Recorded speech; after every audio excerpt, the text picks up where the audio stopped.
Have you ever looked around your beautiful, messy home and felt a deep, aching pain that has absolutely nothing to do with the clutter? A grief for the woman that you used to be before life handed you its hardest battles. Maybe you stood at the kitchen sink staring out the window and wondered, is this all there is? Did I get lost somewhere along the way? If your heart has been broken by those you love, if you face storms that nearly broke you, and if you feel like a ghost in your own life, you are not alone. This is a safe place for the real, raw, and unspoken struggles we carry as homemakers. Today, I'm sharing my story of shattered dreams, deep loss, and a journey back from the edge. This is for every woman who needs to remember that her pain is not the end of her story, and that it is possible to not just survive, but to rise again, stronger and more beautiful than ever before.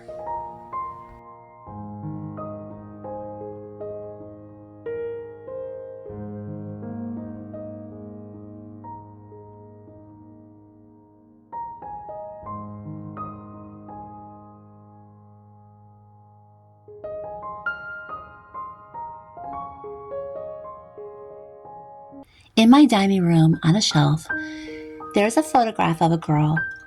She's 20 years old. Her hand is resting on her chin, and her tummy is just beginning to swell with her first child. Her eyes are wide, full of hope and terror, and a future that has not happened yet. I look at her sometimes, and my heart, it just breaks for her. And it is in awe of her. I want to reach through the glass and take her hands and tell her it's going to be okay. And that's not the whole truth. The real thing I want to tell her is so much more complicated. I want to prepare her.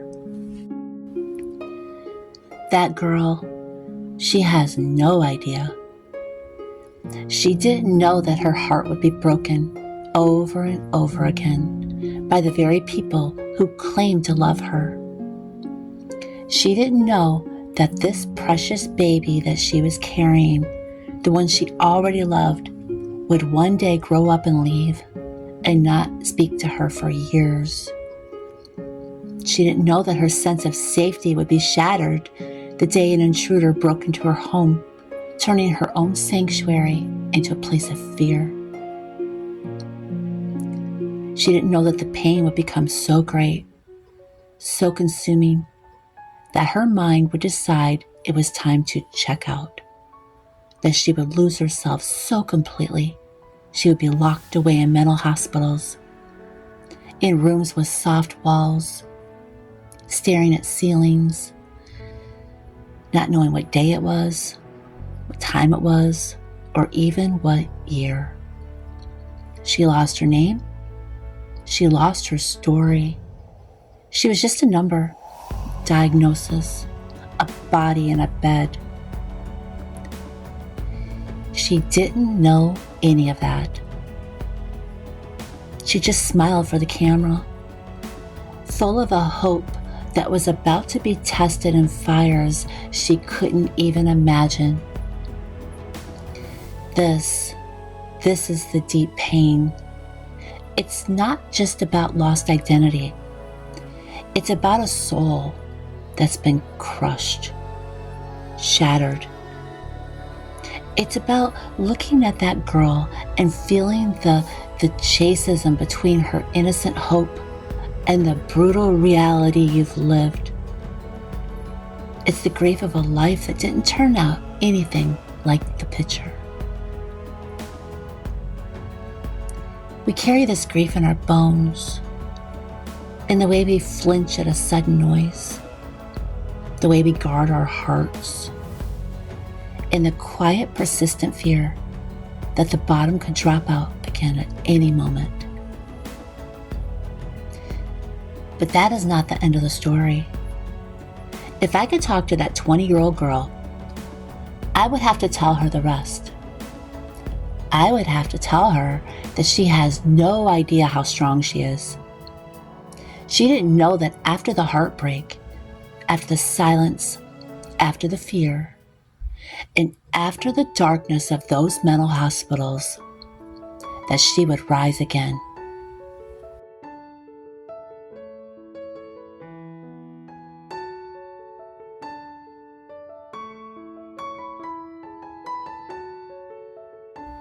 She didn't know that she would one day take a breath and realize she was still here.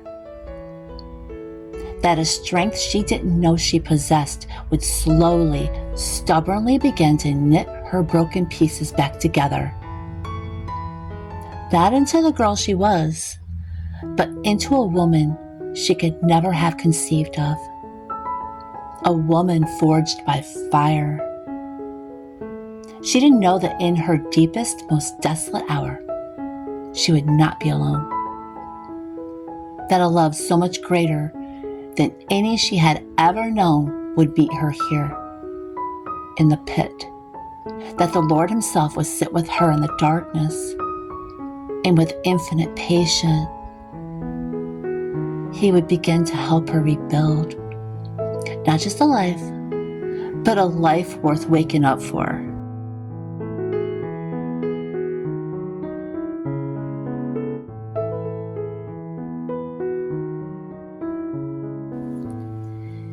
And she absolutely never, in her wildest dreams, could have guessed that her true love story was still to come. That after all of it, a man named Tim was waiting on the other side of the pain. A man who would see her scars, not as flaws, but as proof of her survival. A man who would learn the landscape of her wounded heart and would love her there, making her feel safe for the first time in decades. So when I look at that photo now, I don't just see a girl I miss. I see a soldier who has no idea she's about to go to war. And I see a victor who has no idea that she's going to win. The ghost in the photo isn't just a memory of who I was. She is the seed of who I was meant to become. My friend, you have your own version of the story. You have your own fires, your own losses, your own hospital rooms, literal or emotional. You have your own photograph of a person that you used to be, who had no idea what was coming. And I'm here to tell you, as someone standing on the other side, the story is not over. Your pain is real. Your grief is valid, but it is not the final word. The woman you are becoming, the one being forged in this very struggle, is more resilient, more compassionate, and more powerful than the girl in the photograph could ever have been. Your purpose now is not to go back and save her. It is to honor her by living the life that she fought for. It is to take the broken pieces and, with God's help, build something so stunning that it just takes your breath away. You are not just a homemaker.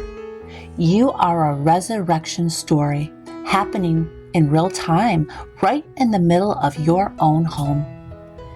And every time you choose hope, every time you get out of bed, every time you create something beautiful, a meal, a painting, a moment of peace, you are declaring that the light is stronger than the darkness. Look for your photograph, honor her, and then keep walking forward into the woman that you are meant to be. She's waiting for you, and she is magnificent. Maybe your story doesn't have mental hospitals or intruders. Maybe your pain looks different. Maybe your pain is the slow, steady ache of a marriage that has grown quiet. Maybe it's the grief of a child's addiction or the fear of a diagnosis you never saw coming. Maybe it's the exhaustion of caring for an aging parent right when you thought you'd have a moment to breathe. Maybe it's the quiet humiliation of a partner who never sees the work you do, or the children who take it all for granted. Your pain is your pain, and it is so heavy. It lives in the stacks of dishes and the piles of laundry. It whispers to you from the grocery list, reminding you of all the mouths you feed while your own soul feels starved. I see you. I see you trying to hold it all together with tired hands and a weary heart. I see you putting on a brave face for your family while you're crumbling inside.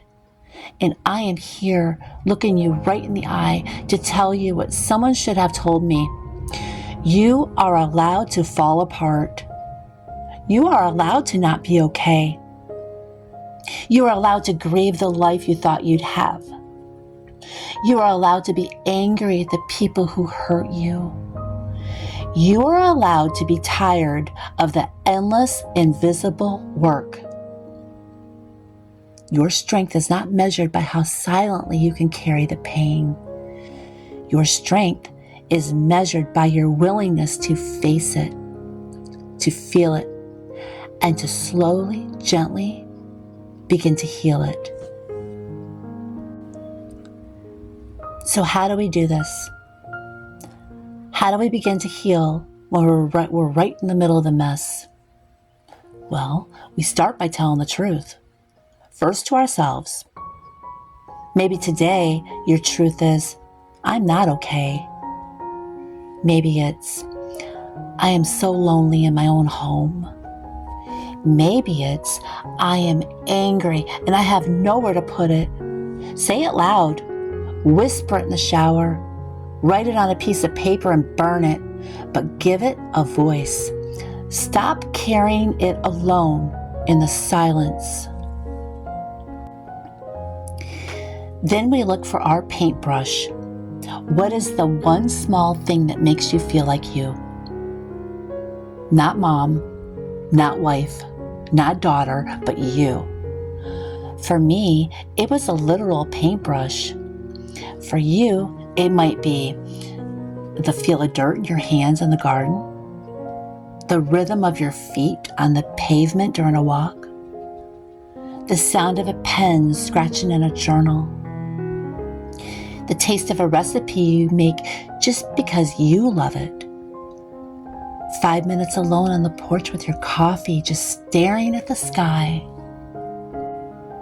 This isn't a luxury. It's a necessity. It is your lifeline. It is how you send a signal to that girl in your own photograph that says, I remember you. I'm fighting for you. I haven't forgotten us. You have to claim your corner of this world, even if it's a small corner, even if it's just for 5 minutes a day. This is how you begin to rebuild. And then we learn to receive the help. This was the hardest part for me. Maybe your Tim is a friend who offers to watch the kids for an hour. Maybe it's a counselor who gives you tools to manage the anxiety. Maybe it's finally saying yes when someone offers to bring a meal. Maybe it's turning to God in your raw, unfiltered pain and finally letting Him carry the weight you were never meant to hold alone. Let someone in. Let someone see the mess. The right people, they won't run from it. They will roll up their sleeves and sit with you in it. You are in the middle of your story. The most difficult chapters might be behind you, or they might be right now. But the ending, it's not been written. You are the author. And with every choice to be kind to yourself, You write a sentence of hope. With every boundary you set to protect your peace, you write a paragraph of strength. With every small act of creation, whether it's a painting, a loaf of bread, or a moment of laughter with your children, you write a page of redemption. You are not broken. You are being reassembled.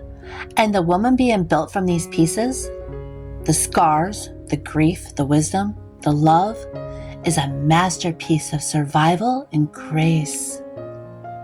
So tonight when the house is quiet, I want you to do something. Find a photograph of yourself from before. Look into her eyes, and I want you to tell her what I wish I could tell mine. You have no idea what's coming. It will be harder than you can imagine, but you listen to me. You are going to make it. You are going to be so much stronger than you ever believed possible. Your story does not end in the pain. Your story is leading you to a strength so profound. It will become your greatest gift. Keep going. I am waiting for you on the other side, and it is so beautiful here. You are a homemaker, but first, you are a heart maker, a soul maker, a life maker, and that includes your own. Keep going, keep fighting, keep creating. Your most beautiful chapters are still to come. And I'll see you next time.